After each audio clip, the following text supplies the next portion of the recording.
नमस्कार बंधुगण, आज यही राशिफल वीडियो को समस्त को स्वागत। जीवन में बहुत लोकों ठारू बहुत किसी शुणिल किंतु सेमान को पार्टी जवाब न दे किसी काम करके देवाक हेब। तो यही वीडियो रे आमे आज वृष राशि जून मासर राशिफल विषय जानिबा। वृष राशि रे कौन हेबाक जाउची, कौन आर्थिक अवस्था रहिबो, स्वास्थ्य अवस्था कौन सब परिवर्तन घटिबो ताहा आमे जानिबा। कला सौंदर्य और प्रेमर ग्रह शुक्र वैशाख शुक्ल पक्ष दशमी तिथि मेष राशि छाड़ी वृष राशि रे प्रवेश करेंगे। शुक्र राशि यही परिवर्तन में केत राशि राजयोग रही। एसह वृष राशि रे देवगुरु बृहस्पति गोचर हेब। शुक्र जून 12 तारिख पर्यंत मेष ठारू सिंह राशि पर्यंत प्रत्येक व्यक्ति उपर प्रभाव पड़ो। वृष राशि मनोबल दृढ़ रहिबो, स्वास्थ्य क्षेत्र में सुधार आसिबो, जीवन साथी ठारू लाभ मिलिबो, धार्मिक कार्य मन देबे, परिवार सह भ्रमण में जापारती।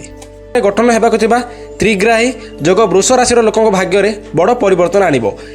यही अवधि मध्य आर्थिक स्थिति मजबूत होगा सहित आकस्मिक धन लाभर जोग रही। कठिन परिश्रम फल पाइबे, विशेषकर क्यारियर में खुशी खबर पाइबे। वृष राशि लोक मैंने वृष राशि लोक मैंने विदेश चाकरी ऑफर मिलबार संभावना रही। प्रत्येक कार्य परिवार लोकों साहाय्य सहयोग पाइबे, किंतु स्वास्थ्य जनित समस्या देखा जाई पारे। सेमाने वृष राशि लोक मान स्वास्थ्य अवस्था किसी परिवर्तन देखा पाइबे। वृष राशि जो लोक मैंने कॉम्पिटिटिव एग्जाम प्रिपेयर होती प्रस्तुत होता छात्र छात्री मैंने भल रिजल्ट करेंगे। व्यवसायी मैंने नुआ व्यवसाय आरंभ करें। तो यह थिला जून मासर वृष राशि राशिफल।